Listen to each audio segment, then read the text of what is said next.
Hi, it's Adrian Law here from the Academy of Positive Change. If you'd like to know the one thing that will change your results quickly and improve them dramatically, stay tuned.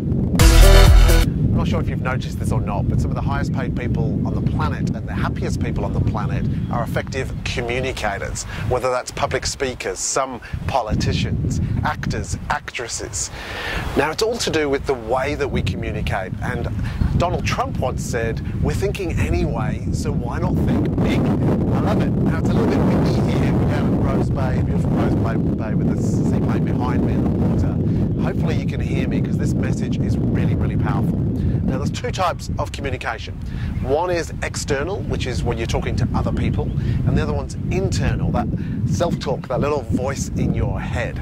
Now, today we're going to talk about the external and what's called the ladder of language. It's basically 5 steps to effective communication. Now, there's 5 points to this. I'll get you to write this down. Point number 1, which is right at the bottom, so this is the 5th step, if you like, this is the bottom of the ladder, is when you force information on people. This is what's least accepted. We're going to move up to the most accepted. This is the least accepted. So when somebody says, "You will do this," or they threaten you. I remember a friend once telling me that their father, when they were growing up, said that if you smoke, I will break both your legs. That's forcing information. That's putting pressure on somebody. And what happens inside you if you receive that? That's right, the defenses go up. So that's not accepted at all. The next level up is still not accepted. It's better than forcing, but it's still not great. But this is where the majority of the population lives up until now. That's what we're looking to change. The next level, the 4th level down, is when you tell information. It's like you should go to the gym. You need to exercise. You need to think more positive, whatever. It's when somebody tells you that you should do something or you need to do something or they tell you to do something, again, the defenses can go up and you resist it. That's what most people do in business. That's what I notice. So what we want to do is we want to create a big line above force and tell. And the next 3 in the ladder of language are what is accepted communication. And we're going to work up from 3 to 1. You're going to love this. The third one is kind of a weird one. It's where you steal information. Steal, Adrian, what are you talking about? Well, it's kind of like coming from a third party. You know, if somebody gives you a compliment, depending on who they are, you may accept it or you may not, or depending on who you are. But I remember once I had a boss who gave me quite regular compliments, but because I got to know him a little bit, he always seemed to want something when he said something nice.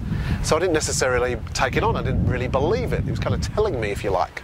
But then one day, one of my colleagues at the same company told me that the boss was speaking very highly of me. Do you think I accepted that compliment? You betcha.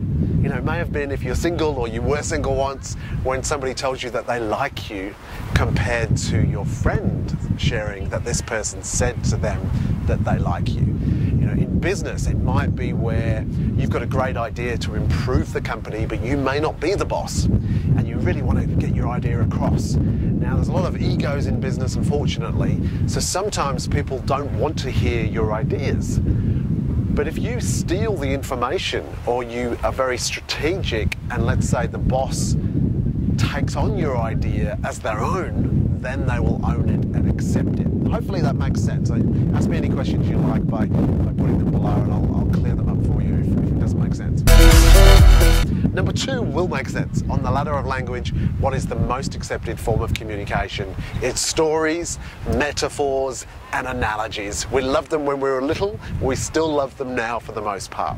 It's because you get to use your imagination. You can often see, hear, and feel what somebody's talking about when they're giving a story, just like I have been doing today, giving you examples.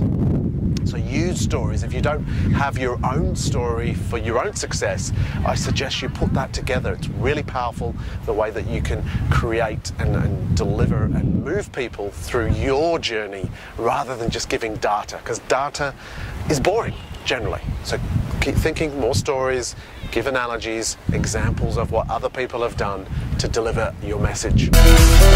And number one on the list of the most accepted form of communication, this is through the ladder of language, is where people make up the information themselves. So a little bit like the stories or even the stealing in a way, but where people make it up themselves is where hypnotists come in. This is what they do. Your subconscious mind fills in the blanks.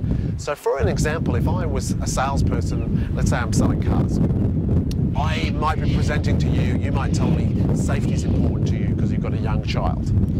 Now, I could say to you that this car has ABS brakes, anti-braking system, and it's good because it's safe. Do you know much about it? And you say no. So I present it to you and I basically say that you can drive the car, you can slam your foot on the brake, you can still steer out of harm's way. So that's pretty good.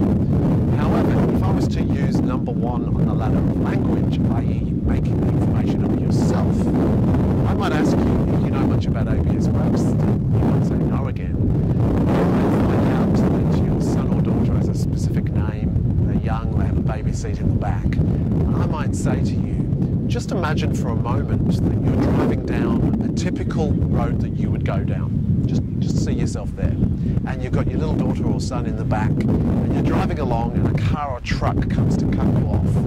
What ABS brakes enable you to do is to slam your foot on the brake, but you can still steer out of harm's way, so you, and maybe even more importantly, your son or daughter in the back is completely safe. Isn't that the kind of feature that you'd like in your new car? See the difference? I have no idea what a typical road that you would go down is. But guess who does? That's right, you do. I have no idea if you have a son or daughter what they look like, but highly likely you saw it in the back of your car. So it's much more real for you. You know, they say there's no difference between a perceived image and reality. So that's what it's about, is letting people make up the information themselves. This is the ladder of language. I could speak about this all day, but this is part of being an effective communicator. Please leave your comments below. I'd love to hear from you. Any questions that you've got, please just simply put them below and I'll get back to you as soon as I possibly can. I'm Adrian Law. We'll speak very soon. Bye for now.